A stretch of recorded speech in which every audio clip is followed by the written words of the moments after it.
ഒരു പാൻ അങ്ങോട്ട് വെക്കുക. ആദ്യം മല്ലി അങ്ങോട്ട് ഇട്ട് കൊടുക്കുക, കുരുമുളകായിട്ട് ഇട്ട് കൊടുക്കുക, ചെറിയ ജീരകം എല്ലാം കൂടെ ഒന്ന് ഇട്ട് കൊടുക്കുക. അപ്പോൾ ഈ ഉണക്കനാരങ്ങ ഇതെല്ലാം കൂടി ചാറിലോട്ട് ഇത് നല്ലപോലെ ഒന്ന് പൊടിച്ചോണ്ട് വരട്ടെ. ചിക്കനൊന്നും മോനയും വെല്ലം വെച്ച് ഇങ്ങനെ ഒന്ന് കുത്തി കൊടുക്കുക. ചിക്കൻ സ്റ്റോക്ക് ഇത് നമുക്കങ്ങോട്ട് പൊടിച്ച് ഈ മസാലപ്പൊടിക്കകത്തോട്ട് നമ്മൾ കാശ്മീരി മുളക് ചേർക്കുകയാണ്. ചെറുനാരങ്ങ നീരിൻ്റെ പകുതി കുറച്ച് ഓയിൽ അങ്ങോട്ട് ഒഴിച്ചു കൊടുക്കും. ഇനി ഇതൊന്ന് ഇളക്കി കൊടുക്കുക, കൂടി ചേർത്ത് കൊടുക്കുക. ഈ മസാല റെഡിയാക്കി വെച്ചിരിക്കുന്ന അങ്ങോട്ട് ചേർത്ത് കൊടുക്കുക.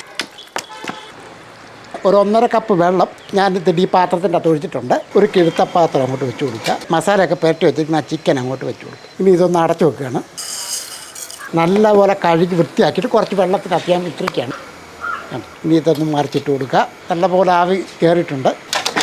ആ മസാല മിക്സ് ഈ ചിക്കൻ്റെ അകത്തോട്ട് ഒന്നുകൂടെ ഒന്ന് പുരട്ടി കൊടുക്കുകയാണ്. വെളുത്തുള്ളി ചതച്ചെടുത്തിരിക്കുന്നത് ഒരു ഉരുളി അങ്ങോട്ട് വെച്ചു. സൺഫ്ലവർ ഓയിൽ അങ്ങോട്ട് ഇട്ട് കൊടുക്കുക. ചിക്കൻ അങ്ങോട്ട് പരത്തി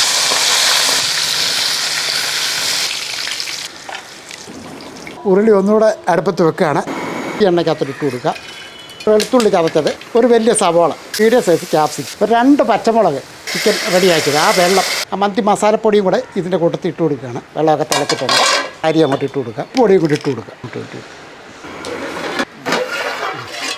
അല്പം മഞ്ഞൾപ്പൊടി കലക്കിയത്, ഒരല്പം റെഡ് കളർ ചിക്കൻ അങ്ങോട്ട് വെച്ച് കൊടുക്കുക.